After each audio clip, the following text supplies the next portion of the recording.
कभी आप ब्रह्म मुहूर्त में जगे हैं? जगकर देखिए, संध्या होने के पश्चात जब रात्रि का अंधकार सारे संसार को धीरे धीरे अपने अंधकार में निगलने लगता है, तो यही अंधकार ब्रह्म मुहूर्त में भोर होने से ठीक पूर्व तनिक अधिक काला हो जाता है।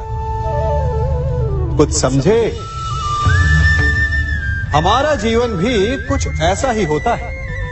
जब हमारे जीवन की समस्याएं अपने अंत पर होती है, तो यही समस्याएं एक भीषण रूप लेकर हमारे समक्ष प्रस्तुत हो जाती है और ऐसे परिस्थिति में अधिकतर लोग हार मान जाते हैं, भय खा जाते हैं। परंतु यदि आप हार न माने, भय न खाएं, दृढ़ रहें, निरंतर आगे बढ़ते रहें, तो प्रकाश के रूप में हमारा स्वागत करने के लिए सूर्य उदय सदा हमारे समक्ष प्रस्तुत रहेगा। आपने बरगद के वृक्ष को देखा है? जितना विशाल उतना दृढ़। पतझड़ में वो सूख जाते हैं, परंतु दुर्बल नहीं होते, टूटकर गिरते नहीं। और उसके विपरीत दलदल में उपजे वृक्षों को देखिए, वो दिखने में तो बड़े होते हैं, पतझड़ आए या शीत सदा हरे भरे होते हैं, परंतु इतने दुर्बल होते हैं कि जलधारा के हल्के से वेग से वो गिर जाते हैं। परंतु ऐसा क्यों होता है? कारण है जड़ें। जिसकी जड़ें दृढ़ भूमि में है, वो हर चक्रवात, हर ऋतुओं को सह लेता है, और जिसकी जड़ें दलदल में है, वो स्वयं की जड़ों को दुर्बल बना लेता है। कुछ ऐसा ही मनुष्य भी होता है, जो अधर्म, कुकर्म और असत्य की धरा पर उपजा है। वो समय की एक मार भी नहीं सह पाता, और जो मनुष्य सत्य, धर्म की धरा पर उपजा है, वो हर समस्या से अविचलित हो जाता है। अब आप पर निर्भर करता है कि आप क्या बनना चाहते हैं। हमारे जीवन में मित्र और शत्रु बड़ा महत्व रखते हैं। यदि गंभीरता से सोचा जाए तो ऐसा कोई क्षण नहीं जब हम अपने मित्रों के बारे में ना सोचते हो या फिर अपने शत्रुओं के बारे में। हमारा हर कार्य या तो हमारे मित्रों के हित के लिए होता है या फिर हमारे शत्रुओं के अहित के लिए। हम हर स्थान या तो अपने मित्रों के साथ होते हैं या फिर अपने शत्रुओं के साथ। कोई नहीं चाहता कि उनका शत्रु प्रसन्न रहे। हर कोई अपने शत्रु को नष्ट कर देना चाहता है, और ऐसा करने के लिए वो हर संभव प्रयास करता है। उसे आर्थिक, मानसिक और शारीरिक हानि पहुंचाने का प्रयास करता है। परंतु यदि मैं आज आपको ऐसा मंत्र सिखाऊं जिससे आप अपने शत्रु को सदा के लिए नष्ट कर दे तो, और वो मंत्र है मित्र बनाना। अपने सभी शत्रुओं को अपना मित्र बना लीजिए और आपके सारे शत्रु स्वतः ही समाप्त हो जाएंगे। मैं क्या कर रहा हूं? मैं दिए प्रज्वलित कर रहा हूं ताकि अंधकार को मिटा सकूं। अब आप कहेंगे कि इसमें कौन सी बड़ी बात है ना?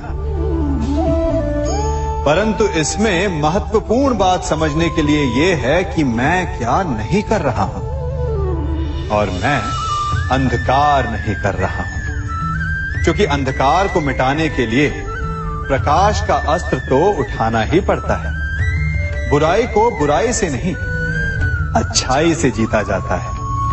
अन्याय को अन्याय से नहीं, न्याय से लड़ा जाता है। क्रोध को क्रोध से नहीं, क्षमा का साथ लेना होता है। ठीक उसी प्रकार एक लोहा लोहे को काटता है, परंतु एक ठंडा लोहा ही गर्म लोहे को काट सकता है।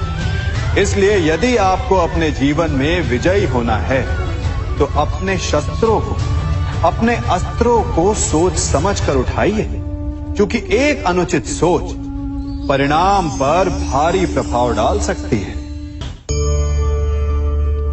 आप सब सोच रहे होंगे कि ये क्या मैं करने लगा।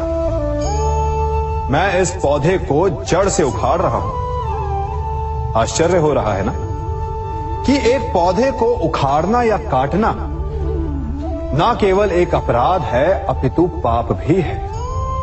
तो फिर मुझे ऐसा करने की क्या आवश्यकता पड़ गई? क्योंकि कई बार विनाश ही सृजन तक पहुंचाता है।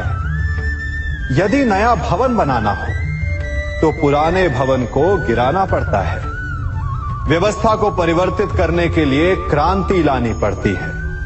और उसी प्रकार यदि किसी वृक्ष या किसी पौधे की जड़ों में घुन लग जाए या उसका मूल सड़ जाए तो उसे जड़ से उखाड़ देना ही श्रेयस्कर होता है, ताकि उस स्थल पर नए पौधे उपज सके।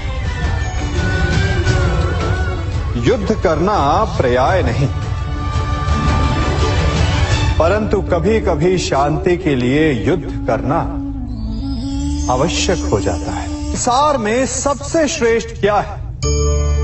फूल या कांटे, प्रेम या घृणा, संपन्नता या दरिद्रता, मित्र या शत्रु?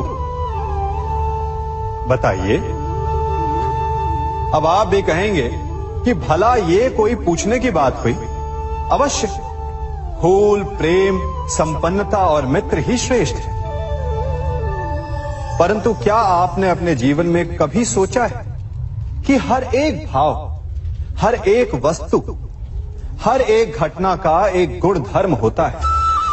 त्वचा पर जलन करने वाले फूलों से अधिक श्रेष्ठ वो कांटे हैं जिनसे आप अपने घर की बाढ़ बनाते हैं ताकि वन्य पशु आपके भीतर ना आ सके। वो प्रेम श्रेष्ठ नहीं जो आपको अंधा, लोभी, पक्षपाती बनाता। वो घृणा श्रेष्ठ है जो आपको नया मार्ग दिखाते। वो संपन्नता श्रेष्ठ नहीं जो आपको कृपण बनाते, मतदान बनाते। वो दरिद्रता श्रेष्ठ है जो आपको जीवन में परिश्रम करने की शिक्षा दे। कुविचार देने वाले, बुरा मार्ग दिखाने वाले मित्रों से अधिक श्रेष्ठ वो शत्रु होते हैं जो हमें जीवन का लक्ष्य दे दे। इसलिए अपने जीवन में हर वस्तु, हर भाव, हर घटना के गुण धर्म को पहचानिए और उसके पश्चात अपना चयन कीजिए। स्वर्ण। हम सभी को अपने जीवन में स्वर्ण से कभी ना कभी कुछ ना कुछ थोड़ा या अधिक मोह होता ही है ना? परंतु क्या आपने कभी सोचा कि स्वर्ण को प्राप्त कैसे किया जाता है? जब भूमिगत खदानों से स्वर्ण को निकाला जाता है तब वो एक पाषाण की भांति होता है। ऐसा पाषाण जिससे आप किसी को भी मार सकते हैं, परंतु उसे आभूषण के रूप में स्वयं के शरीर पर धारण नहीं कर सकते। यदि उसे आभूषण बनाना है तो उसे लंबी यात्राएं करनी होती है। उस पाषाण को पिघलना होता है। सुनार के हथौड़ी की अनेकों चोटें खानी पड़ती है, फिर काट छाट और उसके पश्चात जाकर वो ऐसा आभूषण बनता है जो हमें वर्षों तक, सदियों तक लुभाता रहता है। इसलिए यदि आपको समय पर विजय पानी है तो स्वयं के निर्माण पर समय देना होगा। हम सभी सुनते आए कि जो वीर होता है, साहसी होता है, शौर्यवान होता है, उसके समक्ष सारा संसार झुकता है। वीर भोग्य वसुंधर। परंतु वीरता है क्या? शौर्य क्या है? साहस क्या है? साहस युद्ध नहीं, वीरता विजय नहीं, शौर्य कभी ना गिरना नहीं। साहस किसी चुनौती के समक्ष खड़े होने का भाव है, तो वीरता उस चुनौती को उत्तर देने के लिए पूर्ण परिश्रम लगा देना है। और शौर्य का अर्थ है गिरकर फिर से उठने का साहस रखना, बार बार प्रहार करके वीरता दिखाना, निरंतर प्रयास करते रहना, निरंतर परिश्रम करते रहना।